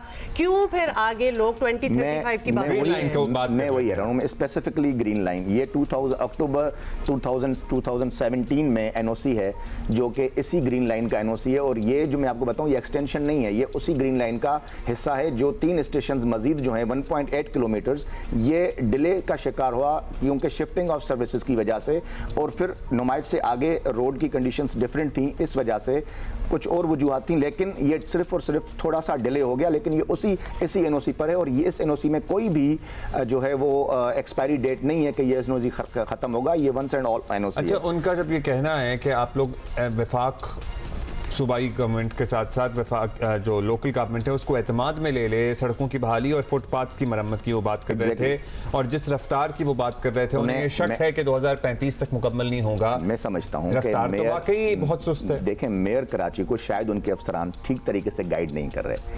ये अभी जब हम काम स्टार्ट कर रहे थे 8 जुलाई 2025 को हमने KMC को लेटर लिखा है और बाकी तमाम इदारों को कि हम ये काम स्टार्ट करने वाले हैं क्योंकि और ये उसी ग्रीन लाइन का हिस्सा है और अब 3 स्टेशन मजीद हैं, इसमें पूरी डिटेल्स है, ड्राइंग के साथ हमने ड्राइंग के साथ उनको भेजा है, पूरी ड्राइंग के साथ कि यहाँ इस तरह की चीज़ होगी और इसके जवाब में उन्होंने हमें लेटर लिखा है फेडरल गवर्नमेंट को कि जी आप ये काम स्टार्ट कर रहे हैं, ठीक है, लेकिन पहले हमसे जो पहले वाला जो काम था जो फर्स्ट फेज जिसको वो कहते हैं, हालांकि हम तो कहते हैं कि वो एक ही तसलसल है, जो पहले ग्रीन लाइन आपने बनाई 21 किलोमीटर तकरीबन, उसमें कुछ रोड्स और कुछ फुटपाथ और कुछ कटिंग्स और ये चीज़ें जो थी वो मुरम्मत उनकी होनी है जो आप लोगों ने नहीं की, जिसके जवाब में हमने फिर उनको लेटर लिखा कि जी हम तो रेडी हैं, आप बताएं, आप निशानदेही करें कहाँ कहाँ क्या क्या गलती हुई है या कहाँ कहाँ कौन कौन सा काम होना है, तो हम करने के लिए तैयार हैं। तो ये कहना कि मेरे नॉलेज में नहीं है ये बिल्कुल गलत है। ये सारे ना सिर्फ हमारा लेटर वो निशानदेही कर दें उन फुटपाथों की और उन सड़कों की जो ग्रीन लाइन तामीर के दौरान मुतासिर हुई है। Yes, and we are ready to repair all. इसके अलावा 36 इंचेस की सेवरेज लाइन हमने मामा पारसी से लेकर और इनको दी, बल्कि NGV स्कूल से बोरा पीर तक दी है, वो भी PIDCL का काम है, फेडरल गवर्नमेंट बना के दी। जहाँ जहाँ भी हमें प्रोविंशियल गवर्नमेंट या सिटी गवर्नमेंट कहते हैं कि जी इस तरह का हमें काम दरकार है, तो हम उनकी जरूर हेल्प भी करते हैं। गो के 18th अमेंडमेंट आ गई है और 18th अमेंडमेंट के बाद हमारे पास इतने रिसोर्सेज नहीं है, लेकिन फिर भी वफाक कोशिश करता है कि कराची के लोग खास तौर पे और फिर पूरे सिंध के लोग वो मुस्तफीद हों। चूंकि आप आए हुए हैं और ये बड़ा रेयर मोमेंट है कि आप आए और कुछ हमें सवाल जो बहुत ज्यादा होते थे, जैसे मुर्तजा वहाब जब भी हमारे शो पे आए और वैसे भी हमारी मुलाकात हो तो फंड्स का बहुत तस्करा होता है और वो कहते हैं कि वफाक के जो नुमाइंदे हैं कराची में जो कि गवर्नर सिंध हैं उनसे भी ये बात हुई है और वो भी काफ़ी वादे कर चुके हैं कि फ़ंड्स हो जाएंगे अरेंज। आप बैठे हुए हैं, बताएं ये फ़ंड्स का क्या है और क्यों नहीं, अगर इशू होने हैं तो ये एक्शन क्यों नहीं लिया जा रहा कि फ़ंड्स को रिलीज़ करें? फिर देखें, सबसे पहले तो हमारे पास ऐसा कोई भी SOP नहीं है कि federal government directly mayor office को फंड जारी करे। फेडरल गवर्नमेंट हमेशा उस हायरार्की के ऊपर प्रोविंशियल गवर्नमेंट को फंड्स देता है और वो हो चुका है। प्रोविंशियल गवर्नमेंट्स को जो भी, अगर आप NFC अवार्ड उठा के देख लें, जो भी सूबे के फंड्स होते हैं वो उन्हें मुंतकिल हो जाते हैं। इस तरह का आज तक आपने नहीं देखा होगा कि वज़ीर आला सिंध को शिकायत करें कि हमें फंड्स नहीं मिले हैं। बेसिकली मैं आपको इशू जो है ना वो ये है कि फेडरल गवर्नमेंट कुछ तो अपनी डायरेक्टली फंडिंग से अपने प्रोजेक्ट कर रहा है, कुछ सूबाई हुकूमत अगर फंड प्रोजेक्ट देती है तो फिर फेडरल गवर्नमेंट उसमें भी अपना हिस्सा देती है। अभी आपने देखा कि चंद दिन कबल जब कराची में बारिश हुई, मोहतरम वज़ीर आज़म ने चीफ मिनिस्टर सिंध को कॉल किया और उन्होंने कहा कि हमारे लिए कोई भी काम हो हम हाजिर हैं, आप बताएं हमें क्या करना है। इसी तरह खालिद मकबूल सिद्दीकी साहब को कॉल किया। जो भी सिंध के अंदर हमारे अलाइज बैठे हुए हैं हम उन्हें हमेशा वक्तन फवक्तन कॉन्फिडेंस में लेते हैं। कराची टू हैदराबाद जो मोटरवे बनाई हुई है, ये मोटरवे पता नहीं इसे कहना चाहिए नहीं कहना चाहिए, लेकिन इसके इर्द गिर्द का हाल देखा है आपने कि क्या फेंसेस तक नहीं है, टूट फूट का शिकार है, और वो पूरे के ढेर हैं। ही नहीं है ना, इसीलिए आप बिल्कुल देखें, जब मोहतरम वज़ीर आज़म नवाज शरीफ साहब इसका इफ्ताह करने आए थे, मुझे अच्छी तरह से याद है कि मोहतरम नवाज शरीफ साहब ने उस वक्त भी इस बात का इजहार किया था कि ये वो उस तरह की मोटरवे नहीं है। डिस्क्रिमिनेशन क्यों होती है? हाँ, एग्जैक्टली। अब हम देखें, किसी भी हालात की वजह से, किसी भी वजूहात की वजह से अगर ये हुआ है तो उसको ठीक करना हमारा काम है। दो ऑप्शन होते हैं ना, या तो आप रोते रहें कि यूं हो गया फलां हो गया, एक होता है इसको ठीक करना है। PMLN का ये मैं समझता हूँ मोटिव है कि हम चीज़ों पर रोने की बजाय चीज़ों को ठीक करने की तरफ जाते हैं, क्योंकि और हम ठीक करेंगे। पीपल्स पार्टी बिलावल भुट्टो का ये कहना था कि बाकी मुल्क के लिए शहबाज स्पीड और सिंध के लिए, कराची के लिए शहबाज स्लो। नहीं, वो हमेशा तारीफ भी करते हैं। अभी उन्होंने मरियम नवाज शरीफ साहिबा की भी तारीफ की, हम शुक्रगुजार हैं। यहाँ पे जब प्राइम मिनिस्टर आते हैं कहीं किसी तकरीब में तो उनके सामने बिलावल साहब उनकी तारीफ करते हैं और वो कहते हैं कि हमें सिंध में भी शहबाज स्पीड चाहिए। लेकिन देखें, अगर सिंध में शहबाज स्पीड चाहिए या मरियम नवाज स्पीड चाहिए तो फिर सिंध के लोगों को PMLN को वोट भी करना पड़ेगा, क्योंकि 18th अमेंडमेंट के बाद काफ़ी जगह पे हमारे हाथ की भी कुछ जिम्मेदारी है, वो पूरी कर रहे हैं। वज़ीर आज़म की जो जिम्मेदारी है वो चाहे सिंध हो, खैबर पख्तूनख्वा, और अभी आपने बात करते हुए ये हैदराबाद वाली मोटरवे की हम बात कर रहे हैं, तो आपने शायद मैंने सही सुना है, आपने कहा कि वो हम ठीक करेंगे। बिल्कुल, मतलब बिल्कुल वो इस तरह होगा कि हम ये प्लानिंग में शामिल है कि जब कराची हम हैदराबाद और सखर मोटरवे का अलाइनमेंट की तरफ जा रहे हैं तो हम चाह रहे हैं कि कराची से एक नई लाइन और लेंथ के साथ एक मोटरवे बना के उसको हैदराबाद सखर मोटरवे से कनेक्ट कर दें, ताकि उसका जो टोटल किलोमीटर्स हैं वो भी कम हो, जो उसका पूरा मैं समझता हूँ, और फिर कराची से आसानी हो हमें सखर रीच करने में और टाइम भी बचे, बजाय इसके कि हम हैदराबाद से जाएं तो वज़ीर आज़म कनेक्ट करेंगे जामशोरों के पास, क्योंकि हम इससे पहले वाले वज़ीर आज़म से भी शिकवा कुना रहते थे कि वो भी कराची नहीं आते, तो ये वाले वज़ीर आज़म भी कम कराची आते हैं। वैसे देखें, वज़ीर आज़म ने यही फील किया कि जब वो कम कराची आते हैं तो फिर उन्होंने अपना तर्जुमान मुकर्रर किया है कराची में, खासतौर पर सिंध में, और हम उनकी इंशाल्लाह कमी पूरी भी करेंगे और जहाँ उनकी ज़रूरत होगी वो भी पूरी होगी। और फिर वो जल्द आ रहे हैं लैपटॉप्स तकसीम करने कायदे आज़म की मज़ार पे। हम बहुत प्राइम मिनिस्टर यूथ प्रोग्राम, बहुत मेगा प्रोग्राम करने जा रहा है और सारी जो यूनिवर्सिटीज़ हैं उसके तालिब इल्मों को हम मज़ार कायद पे बुलाएंगे, लैपटॉप तकसीम करेंगे। ये अच्छी बात है, चलें ये इंतजार होगा तो लैपटॉप भी आपको मिल जाएगा। We are more concerned about the सड़कें, बिकॉज इंफ्रास्ट्रक्चर जो है यहाँ का वो बहुत चैलेंजिंग है और जिसपे मतलब अब if we have the right person which you are तो हम फिर इसी पे कॉन्सेंट्रेट करेंगे। अब जो आपने दोबारा से ये हैदराबाद सखर वाली बात की, आपने कहा वो टाइम भी कम हो जाएगा, शॉर्ट हो जाएगा, ये it is still in planning process और इज इट हैपनिंग? क्योंकि प्लानिंग प्रोसेस वाली बातें तो हम सालों से सुन ही रहे हैं। Planning has been completed, okay, अब हम इसको इंप्लीमेंट करने जा रहे हैं। Do you have a time frame? हम जल्दी इंप्लीमेंट करेंगे। मैं अब चूंकि आज सिर्फ ग्रीन लाइन के हवाले से मेरे पास डॉक्यूमेंट्स हैं, अगर आप कहें एक और प्रोग्राम रखें मोटरवेज के हवाले से तो मैं पूरी ब्रीफिंग के साथ आ जाऊंगा। अच्छा, मैं आपसे पूछूंगा, इस शहर में आपको पता है मल्टीपल कंटोनमेंट्स हैं, मल्टीपल KMC के अलावा इदारे हैं, KPTs हैं, रेलवेज़ की कितनी ज़मीनें हैं, मतलब अपने ऑफिस के पास ही हम देख लें, एक 1970-80 से एक बिल्डिंग खड़ी हुई है, बस वो खड़ी हुई है, उसका कब फैसला होना है, बिकॉज ये चीज़ें भी बदनुमा इजाफा ही है ना, शहर की खूबसूरती ख़राब करती हैं। ग्रे स्ट्रक्चर खड़ा हुआ है, मतलब ये रेलवेज़ के ज़ेर इंतज़ाम जो ज़मीनें हैं, KPT के ज़ेर इंतज़ाम जो ज़मीनें हैं, या एक बेहतरीन वर्किंग रिलेशनशिप है हमारा ज़ाहिर एस्टैब्लिशमेंट के साथ, तो कंटोनमेंट्स के ज़ेर इंतज़ाम जो इलाके हैं, वन विंडो ऑपरेशन जिसका हम हमेशा सुनते रहते हैं, सब सड़कों की हालत एक जैसी है, बर्बाद है। देखें, इस पर मैं समझता हूं कि उड़ान पाकिस्तान जो हमारा प्रोजेक्ट है वो बड़ा सिग्निफिकेंट है। मोहतरम एहसन इकबाल साहब काफ़ी अरसे से इस पर काम कर रहे हैं कि हम गवर्नेंस को बेहतर करने के लिए एक, जिस तरह आपने कहा कि वन विंडो होना चाहिए और ये सारे काम होने चाहिए, फेडरल गवर्नमेंट उस पर काम करने जा रही है। और उसमें क्योंकि और बहुत सारी चीज़ें हैं, देखें हमें इस वक्त बहुत कम अरसा हुआ है। मैं उस तरह नहीं कहूँगा कि जिस तरह माजी में होता था 90 दिन के अंदर कहा था ठीक कर दें और फिर कहते हैं और काम दरकार है। हमने कोई टाइम फ्रेम नहीं दिया, लेकिन हम स्पीडली काम ज़रूर कर रहे हैं और काम नज़र आ रहा है। आए दिन हमारे वफाकी वज़रा यहाँ आते हैं, एहसन इकबाल साहब तो बहुत ज़्यादा कराची आते हैं, तो उड़ान पाकिस्तान के हवाले से हम उसमें ये ब्यूरोक्रेसी के हवाले से और ये तमाम चीज़ें जो सिस्टम में खराबियां हैं उसको दूर करने के लिए हम मुकम्मल तौर पे हम अगली दफा कोई काम कर रहे हैं। वज़ीर आए ना तो आप जरा उनको लेके भी जाएं, अपनी गाड़ी में बिठा के उनके साथ आप बैठे and you know roam around the city and see what the challenges are. देखते हैं सिर्फ शारा फैसल से गवर्नर हाउस तक आने में आपको इस शहर के चैलेंजेस नहीं पता लगे, जैसे उसमें भी वैसे काफी यहाँ हो जाते हैं, लेकिन देर आर और भी बड़ी चैलेंजिंग सिचुएशंस हैं, तो जब तक ऑन द ग्राउंड वो नहीं फिरेंगे उनको शायद नेक्स्ट टाइम ये इंशाल्लाह जरूर करते हैं। आएगी। बहुत शुक्रिया जी, thank you so much for being here.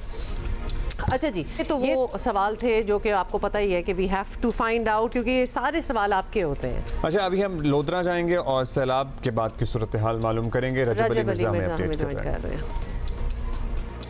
जी बिल्कुल, दरियाए सतलुज में आने वाले सैलाब ने लोधरा की 200 के करीब बस्तियों को बुरी तरह मुतासर किया है।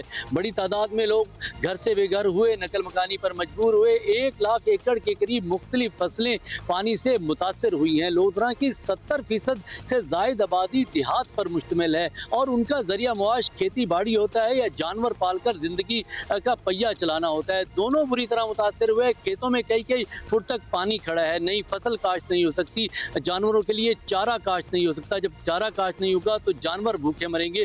ये सैलाब मुतासिरीन के लिए एक बड़ी मुसीबत है। कैमरामैन आपको दिखा सकें, ये इस घर के सामने हम खड़े हैं, इसमें कई फुट तक पानी है और ये पानी जो है ये अब सिर्फ धूप से खुश्क होगा, इसकी निकासी का कोई जरिया नहीं है और ये पीला होता जा रहा है और इस पर मच्छर पैदा हो रहे हैं जो सैलाब मुतासिरीन के लिए बीमारियों का बायस बन रहे हैं। सैलाब मुतासिरीन ने हुकूमत पंजाब से मुतालबा किया है कि उनके लिए बड़े रिलीफ का ऐलान किया जाए ताकि वो दोबारा से अपनी ज़िंदगी का पहिया चला सकें और अपने घर बना सकें, अपनी दीवारें और अपनी छतें जो है वो दोबारा से कायम कर सकें। जी, ट्रेजेडी हो जाती है जब ये जाहिर है घर उनके गिर गए हैं, मुतासिर हुए हैं, ना दीवारें हैं, ना छतें हैं, ना दरवाजे हैं। फिर जानवरों के चारे की जो भी फसल थी वो ख़राब हो गई है, वो बर्बाद हो गई है, सो उसकी कीमतें बढ़ रही हैं, उसके लिए मुश्किलात पेश आ रही हैं। So there multiple challenges and to be honest बहुत सारे लोग काम कर रहे हैं, हुकूमतें तो कर रही हैं। मुझे लगता है कि हम लोगों ने, शायद सब लोगों ने एज ए नेशन इतना ज़्यादा कंट्रीब्यूट नहीं किया जितना हमें करना चाहिए था इस आफत में। That is true। हमें we need to वो जो वाइब बनती है ना to help each other, to support the affected. हम ये टर्म क्योंकि ओवर द इयर्स हमारे कुछ ज़्यादा नेचुरल डिजास्टर्स कैलेमिटीज आ रही हैं, तो there is a term called donor fatigue. तो वो दे के ना कि चैरिटी करके भी शायद वो समझते हैं कि हमने कर दिया और वो भूल जाते हैं कि अभी एक और डिजास्टर जो है, चैलेंज जो है वो सामने आ गया। तो please people open your hearts and your pockets and give more, क्योंकि बहुत की ज़रूरत है। हम यहाँ ब्रेक ले रहे हैं, will be right back.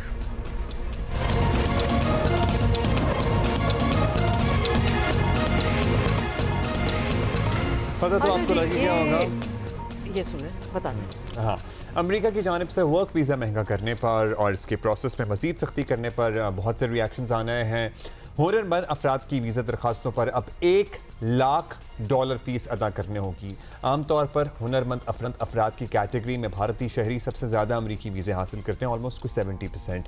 Bharat को अब ये नई परेशानी लाहक हो गई है। ये समझा जा रहा है कि मौजूदा हालात में पाकिस्तान की IT इंडस्ट्री के लिए अमरीकी मार्केट में जगह बनाने का मौका है। तो बेसिकली आपके कहने का मतलब है कि सिर्फ हुनरमंद होना इनफ नहीं होगा, पैसे भी चाहिए। पैसे भी चाहिए होंगे। अमरीकी कंपनियों के लिए भी बैरून मुल्क से वर्कफोर्स मंगवाना खासा मुश्किल हो गया है, महंगा तो हो ही गया है। माहिरीन जो है वो समझ रहे हैं कि इस नई सूरत हाल से पाकिस्तानी IT एक्सपर्ट जो हैं वो फ़ायदा उठा सकते हैं, और अगर हुकूमत इस मामले में थोड़ी सी तवज्जो दे तो पाकिस्तानी हुनरमंद अफराद मुल्क में रहते हुए अमेरिकी कंपनियों को, यानी उनको 1 लाख ना देना, जाके यहीं रहते हुए अमेरिकी कंपनियों को ना सिर्फ मयारी सर्विस दे सकते हैं बल्कि घर बैठे ज़र मुबादला भी कमा सकते हैं। और शर्त सिर्फ ये है कि मुल्क में दरपेश इंटरनेट के मसाइल जो है ना उनसे निजात दिलाई जाए, क्योंकि वो इस काबिल भी नहीं है कि एक ईमेल भी कहीं भेजी जाए। बहुत बुरे हालात हैं इंटरनेट के, हफ्ते में तो कितने ही बहुत ही बैड सीन हो चुका है। तो खास तौर पे जी इंटरनेट की सुस्त रफ्तारी जैसे मसाइल जो हैं वो अब मुस्तकिल बुनियादों पर हल करना होंगे, हर 3-4 महीने बाद ये नहीं हो सकता if we want to progress here. इसी पे हम बात करते हैं। सज्जाद मुस्तफ़ा सैयद चेयरमैन पाशा हमारे साथ मौजूद हैं। बताइएगा सज्जाद साहब, अमरीका से वर्क वीज़ा की नई कैटेगरी की, जिस कैटेगरी के नए कवायद लाए गए हैं, बताया जा रहा है इसका बराह रास्त असर IT इंडस्ट्री पे भी होगा, और भारत से ज़ाहिर है बहुत सारा IT इंडस्ट्री से लोग जाते हैं, अमेरिका में काम करते हैं, हाई पोजीशंस तक पहुँचते हैं। पाकिस्तानी IT इंडस्ट्री पर भी क्या इसका फ़र्क पड़ेगा? जी एब्सोल्युटली, तमाम IT इंडस्ट्री पे इससे फ़र्क पड़ेगा, क्योंकि हमारे बहुत सारे स्टूडेंट्स जो हैं या बहुत सारे हमारे प्रोफेशनल जो हैं जाते हैं अमेरिका और H1 वीज़ास पर जाते हैं, बट शॉर्ट टर्म में हमें मिनिमल इस पे इम्पैक्ट होगा, बट हमसे ज़्यादा कुछ और ममालिक हैं उनको हमसे बहुत ज़्यादा इम्पैक्ट होगा। तो ये नेगेटिव इम्पैक्ट ये होगा कि हमारी कंपनीज जो वहाँ पे लोगों को एम्प्लॉय करती हैं और पाकिस्तान से लेके जाती हैं, उनके वीज़ाज में दिक्कत आ जाएगी और नेक्स्ट टू इम्पॉसिबल हो जाएगा किसी को लेके जाना। हाउएवर, जहाँ पे पॉजिटिव इम्पैक्ट होगा वो ये होगा कि बहुत सारी जॉब्स जो ऑलरेडी अभी लेके जाते हैं हमारे कंपेरेबल इकोनॉमी से, जिनको ये बहुत ज़्यादा वीज़ाज मिलते हैं हमसे H1, वो जॉब सारी आउटसोर्स होंगी। तो वहाँ पे कुछ हमारे कंपनीज के लिए अपॉर्चुनिटीज़ भी हैं कि वो जो आउटसोर्स जॉब हो रही हैं उनको हम पाकिस्तान की तरफ attract. That would be good अगर ऐसा हो। ये बताइए कि अमेरिका की इस नई पॉलिसी के बाद ये ख्याल किया जा रहा है कि अब रिमोट ऑपरेशंस जो हैं, जैसे कि वर्क फ्रॉम होम वगैरह जो स्टाइल होता है, वो जॉब्स बढ़ेंगी। तो क्या पाकिस्तान के लिए इस फील्ड में मौके हैं? हमारे नौजवानों को इसका फ़ायदा हो सकता है? जी एब्सोल्युटली, ये एक नई मार्केट खुलेगी जैसे कि मैंने पहले जिक्र किया, बिकॉज बहुत सारे हमारे जो कंपैरेटिव कंट्रीज़ हैं या कंपैरेटिव इकोनॉमीज़ हैं, बहुत सारे H1 वीज़ाज जो हैं वो उन ममालिक को मिलते हैं।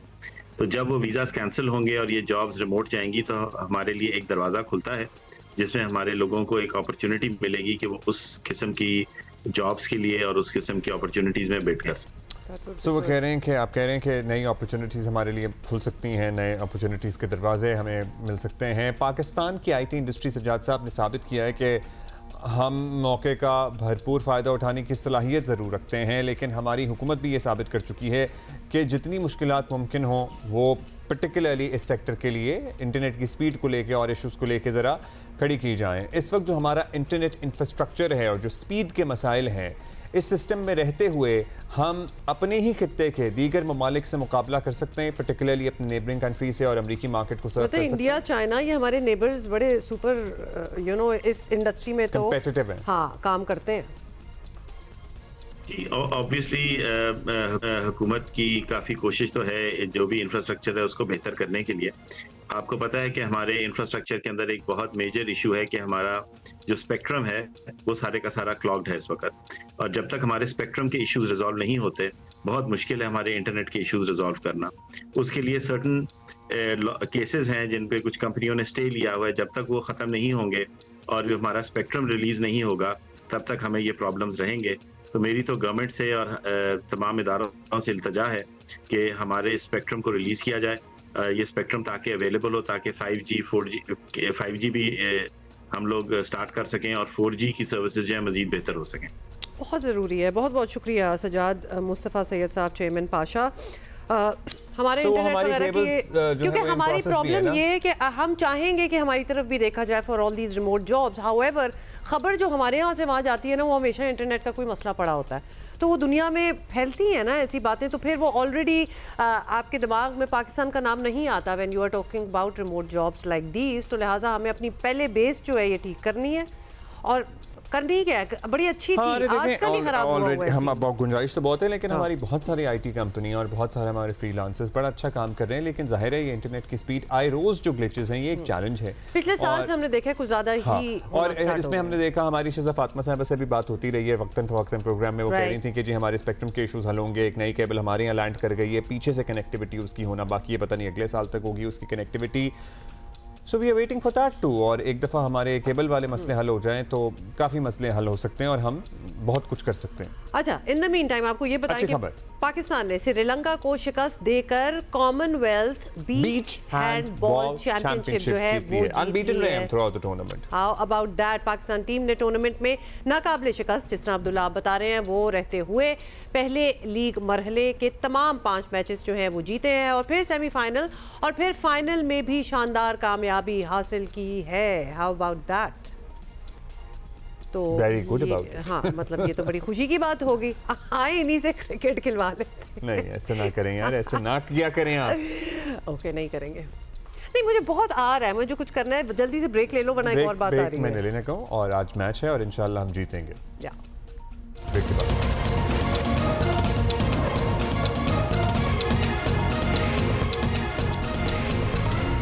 जी। ये भी सुनिए, वज़ीर आज़म शहबाज शरीफ अमरीका और कतर की मेज़बानी में अरब और इस्लामी ममालिक के खुसूसी सरबराही इजलास में शिरकत करेंगे। इजलास में अमरीकी सदर डोनाल्ड ट्रंप भी शिरकत करेंगे। वज़ीर आज़म को खुसूसी शिरकत के लिए मदऊ किया गया है। वज़ीर आज़म आज अक़वाम मुत्तहिदा जनरल असम्बली के 80वें इजलास की इफ्तिताही तकरीब में भी शरीक होंगे। इजलास की साइड लाइन पर वज़ीर आज़म आलमी बैंक के सदर, MD IMF, ऑस्ट्रिया की चांसलर और कुवैत के वली अहद से भी मुलाकातें करेंगे। एक तरफ अक़वाम मुत्तहिदा की जनरल असम्बली का 80वां इजलास शुरू किया गया है तो दूसरी तरफ साइड लाइन में फ़लस्तीन के 2 रियासती हल के लिए सऊदी अरब और फ्रांस की सरबराही में बैनुल अक़वामी कॉन्फ्रेंस भी हो रही है। दूसरी तरफ अमेरिका एनेक्सेशन पे पुश कर रहा है सबको। हर चीज साथ साथ ही चल रही है। फ्रांस और सऊदी अरब ने पीर को दर्जनों आलमी रहनुमाओं को न्यूयॉर्क में जमा किया है ताकि फ़लस्तीन के 2 रियासती हल के लिए हिमायत हासिल की जा सके और कॉन्फ्रेंस पे फ्रांस समेत कई ममालिक फ़लस्तीन को बाज़ाब्ता रियासत तस्लीम करने का ऐलान कर सकते हैं। बरतानिया, कनाडा, ऑस्ट्रेलिया और पुर्तगाल में इतवार को ही फ़लस्तीन को बतौर रियासत तस्लीम कर लिया था और ये सफारती लिहाज से फ़लस्तीन कॉज की बड़ी कामयाबी है। आपको पता है कि कुछ अर्सा पहले इन प्रिंसिपल तो बात हो जाती थी, लेकिन जिस पर नेतन्याहू बहुत सीख पाए और वो कह रहे हैं कि मैं अमेरिका से वापस आ जाऊं तो सबको देख लूंगा, सबको जवाब दूंगा। You know that is how he is. तो लिहाजा वो ये कह भी रहे हैं। बरतानिया ने तो लंदन में फ़लस्तीनी मिशन को सिफारत खाने का दर्जा दे दिया है। इजराइल और अमेरिका ने फ़लस्तीन पर होने वाली बैनुल अक़वामी कॉन्फ्रेंस के इजलास का बॉयकॉट किया है और इजराइल अपनी हर धर्मी इंसानियत दुश्मनी पर बदस्तूर अड़ा हुआ है। वो कह रहे हैं जो हम कर रहे हैं वो सही कर रहे हैं, बाकी गलत हैं। नेतन्याहू फ़लस्तीन को आज़ाद रियासत तस्लीम करने के जवाब में मगरबी किनारे के कुछ हिस्सों को इजराइल का बाज़ाब्ता हिस्सा करार देने की धमकियां भी दे रहे हैं। कैसे? UAE एक्चुअली इजराइल पर वाज़ेह कर चुका है कि अगर वो इसे ऐसे कुछ किया गया तो वो इससे सुर्ख लकीर समझेगा और अब्राहम अकॉर्ड जो है फिर उसकी नफ़ी हो जाएगी, जिससे सदर ट्रंप अपनी बड़ी कामयाबी पिछले दौर की जानते हैं। उधर जनरल असम्बली के जारी इजलास में भी फ़लस्तीन का तनाज़ा ही सरे फहरिस्त रहेगा। सो A lot is happening there. Umar Cheema साहब हमारे साथ मौजूद हैं। सीनियर सहाफ़ी उमर चीमा हमारे साथ हैं। उमर, ये बताइएगा कि इजराइल ने फिल्म में सब हदें ऑब्वियसली पार कर दी, अब इसमें मजीद क्या बात करें, ये अब दुनिया भी मान रही है और देख रही है, डिनाई भी नहीं किया जा सकता। बरतानिया दीगर मगरबी ममालिक का फ़लस्तीन को रियासत तस्लीम करना इजराइल और अमरीका के लिए क्या लगता है आपको, क्या पैगाम है? मैं ये समझता हूँ कि फ़लस्तीन के लिए ये या फ़लस्तीन की काज के हवाले से ये एक बहुत बड़ा एक डिप्लोमेटिक विक्ट्री है जो कि इन ममालिक ने, जो कि किसी तरह से इसराइली रियासत बनाने में भी इनका किरदार था, वो जाकर अब फ़लस्तीन को एज़ अ रियासत तस्लीम कर रहे हैं और ये इन पर इनकी पब्लिक ओपिनियन या राय आमा या दूसरे अल्फाज में आप सिविल सोसाइटी कह लें, उसका भी एक प्रेशर है या उनकी एफर्ट्स का भी एक नतीजा है। उधर तो वाक़तन जो मिलियन मार्च हुए हैं और लोग जो हैं वो आज तक फ़लस्तीन के हक़ में बहुत आवाज़ें उठा रहे हैं। ये कहने की हद तक तो अगर हम वैसे ये बात जो है ये तो अमेरिका में भी हुई है, लेकिन अमेरिकी हुकूमत को इस बारे में कुछ एहसास नहीं है। वो अभी भी इसराइल को पूरी तरह से प्रोटेक्ट कर रहे हैं। इसराइल के पास लाइसेंस टू किल है, वो एक फ़लस्तीनियों की नस्लकुशी कर रहे हैं। और अभी भी अब ये जितने ममालिक ने अभी रिकग्नाइज़ कर लिया है, मुझे ऐसा लगता है कि जब ये मामला आगे यूएन में जाएगा, क्योंकि यूएन ने भी फ़लस्तीन को अभी तक रिकग्नाइज़ नहीं किया हुआ, तो उधर जब मामला जाएगा तो फिर जिसने वीटो करना है वो अमेरिका ने करना है, क्योंकि उधर एक नई मेंबर एक स्टेट को रिकग्नाइज़ करने के हवाले से यूएनएससी में मामला जाता है, यूनाइटेड नेशन सिक्योरिटी काउंसिल में। उधर 5 ममालिक हैं जिनके पास वीटो पावर है। 3 जो हैं वो उसको फ़लस्तीन को ऑलरेडी रिकग्नाइज़ कर चुके हैं, रशिया, चाइना और यूके। फ्रांस भी कोई 1-2 दिनों में उम्मीद है कि वो भी कर जाएगा, उन्होंने इंटेंशन का इजहार पहले किया हुआ है। और एक जो पीछे रह जाता है वो अमेरिका ही रह जाता है, जो कि उसकी ड्यूटी जब इसराइल का मामला आता है तो फिर वो इसराइल की प्रोटेक्शन से ज़्यादा उनके लिए कोई और चीज़ अहम नहीं होती। अच्छा उमर साहब, अब ये वाज़े है कि दुनिया इस नतीजे तक तो पहुंच चुकी है कि जो चल रहा है ऐसा चल सकता नहीं है। मसला फ़लस्तीन का कुछ हल निकालना पड़ेगा, फौरी निकालना पड़ेगा। अमेरिका में जो कॉन्फ्रेंस हो रही है, फिर अक़वाम मुत्तहिदा की जनरल असम्बली का इजलास भी है, कोई उम्मीद रखें?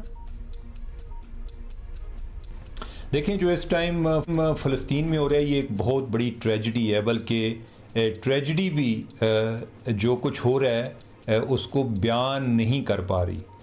ये इतना ज़्यादा हो रहा है, यानी कि ये एक दैट इज़ अनस्पीकेबल जो कुछ उधर हो रहा है। और उसके नतीजे में जो उन लोगों की फतह है, अगर हम ये देखा जाए कि जो अगर कोई पॉजिटिव डेवलपमेंट हुई है तो वो यही है कि ओवरऑल यूरोपियन कंट्रीज़ इस पे उन्होंने स्टेप लिया है। लास्ट ईयर स्पेन, आयरलैंड और नॉर्वे ने इसराइल को फ़लस्तीन को रिकग्नाइज़ किया था।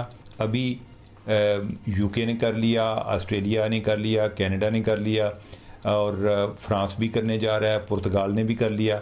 तो ये इस तरीके से ही एक इसराइल पर प्रेशर डाला जा सकता है। मेरे पास कोई इन्फॉर्मेशन नहीं है, लेकिन मुझे ऐसा लगता है कि ये बंदा, ये जो बुचर है, ये जो इस टाइम इसराइल का वज़ीर आज़म है, ये हम इसको अपनी ज़िंदगी में देखेंगे कि ये इंसाफ के कटहरे में लाया जाएगा।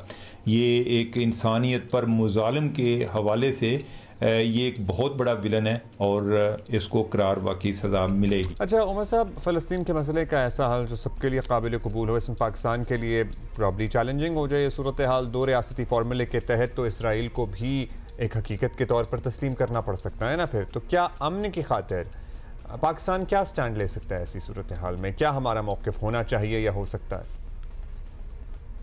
देखें, जज्बात की हद तक तो आप जो जी चाहे कह लें। अगर जज्बात की बुनियाद पर हम या बाकी मुस्लिम दुनिया कुछ कर सकती तो 1948 में कर लेती या 1967 में कर लेती। 1967 में जो अरब इसराइल वार हुई थी उसमें तो जो इलाके पहले इनके पास थे वो भी इसराइल के पास चले गए थे। तो उससे ओवरऑल जो मुस्लिम वर्ल्ड है और ख़ास तौर पे जो अरब दुनिया है, ये कितनी ताकतवर है, कितनी मजबूत है, ये इसका भी सबको पता चल गया था।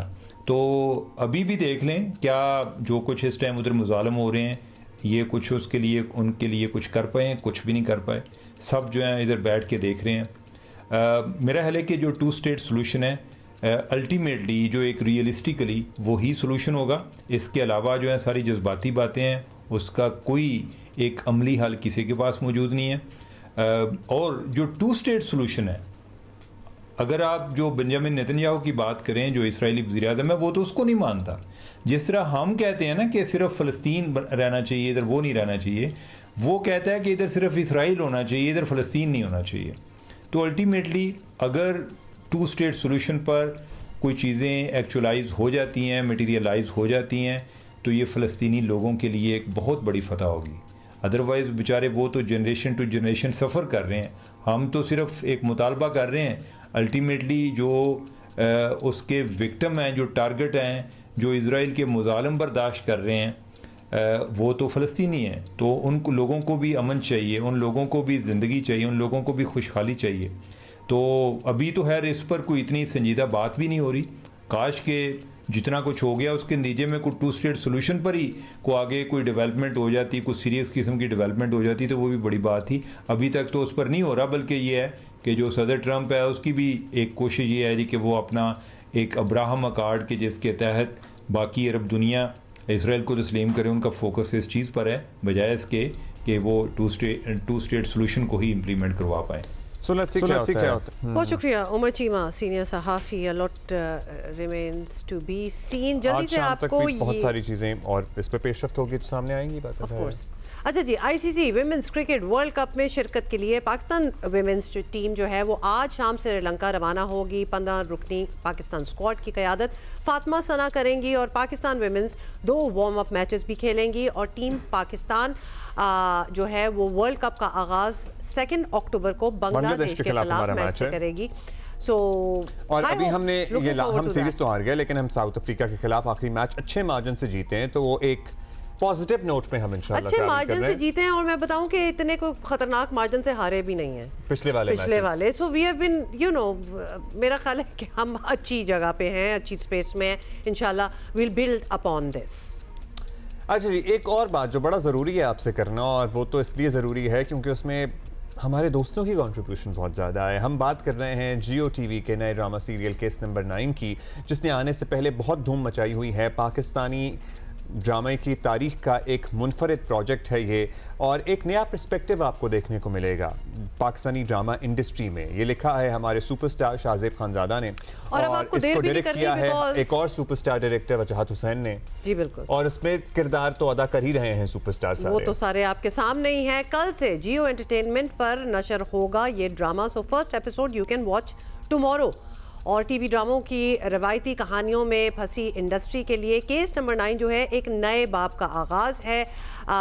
वी कैन एक्चुअली से अ लॉट अबाउट इट जितना हमें पता चला है, लेकिन हम वो सरप्राइज एलिमेंट जो है वो रखना चाहते हैं। We would like you to watch it because this is worth watching and there is a lot to learn from it. There is a lot to learn. और वो जो सवाल जिस पे बहुत ज़्यादा बात हो रही है कि ये साबित कैसे करेगी कि इसका रेप हुआ है।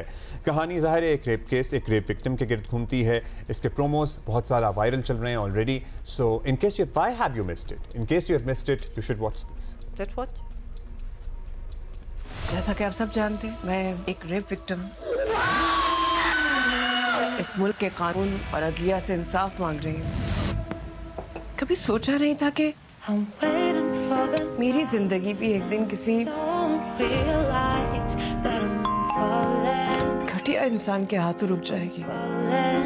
मुझे लगा कि सैर फ्लर्ट कर रही है, उसके जवाब में मैंने भी उसके साथ फ्लर्ट किया। क्या ये दुरुस्त नहीं है कि रेप तो आपका हुआ ही नहीं है? सब झूठ है। हमारे मुल्क में कानून पैसे वाले का ही साथ देता है, लेकिन ये जरूरी तो नहीं कि हमेशा पैसे वाला शख्स इंसाफ खरीद ले। ना मैं रेपिस्ट हूँ, ना तुम रेप सर्वाइवर। वाह, चोर भी कहे चोर चोर। मतलब आप इसके टीजर्स जो आ रहे हैं स्क्रीन पे वही देख के इतना ओपिनियन फॉर्म हो जाता है, इतना कुछ कहने को दिल चाहता है, इतने सवाल हैं कि एक्चुअली इसमें क्या हो रहा होगा। But you don't have to wait too long. कल से ड्रामा शुरू हो रहा इसमें है। अच्छा, ये जो नुमाया किरदार हैं वो तो नज़र आ ही रहे हैं। इसके अलावा एक बड़ी लंबी फहरिस्त है एक्टर्स की जो इस ड्रामे के साथ एसोसिएटेड है। जाहिर है हमारे सबके जाने माने सुपरस्टार फैसल कुरैशी हैं, सबा कमर हैं, किसी तारुफ की मोहताज नहीं हैं, आमना शेख हैं, उनका कमबैक हो रहा है ऑन टेलीविजन बहुत अरसे बाद। फिर इसमें जुनैद खान हमें नजर आएंगे, फिर हमें नूरुल हसन तो नजर आ ही रहे हैं, फिर इसमें रुशना खान हैं, फिर और भी बहुत सारे एक्टर्स हैं जो इन किरदारों को निभा रहे हैं और इस जानदार स्क्रिप्ट को 4 चांद लगा रहे हैं। So you can watch it. Tomorrow is going to be the हफ्ते में 2 दफा होगा भाई एपिसोड। अच्छा, हाँ जबरदस्त। हम आप बता चुकी हैं पहले, मैं बता चुका हूँ, आप बता चुकी हैं। बहुत सी चीजें होती हैं, इंसान भूल जाता है। So twice a week. All right. अच्छा, जल्दी से आपको ये भी बता दें कि जॉइनिंग ऑर्डर ना मिलने के खिलाफ म्यूजिक टीचर्स का कराची प्रेस क्लब के बाहर एहतजाज। हुकूमत को गाने गा कर अपने दुखड़े जो हैं वो सुनाएगा। और पुलिस ने गाने निकी निकी ढोलकी सब हुआ और बड़ा मौसर तरीका था उनका एहतजाज करने का। जो करते हैं उसी तरह ही प्रोटेस्ट करेंगे ना। तो जी पुलिस ने रेड जोन जाने वाली सड़कें बंद करके मुतअद्दिद म्यूजिक टीचर्स को हिरासत में ले लिया।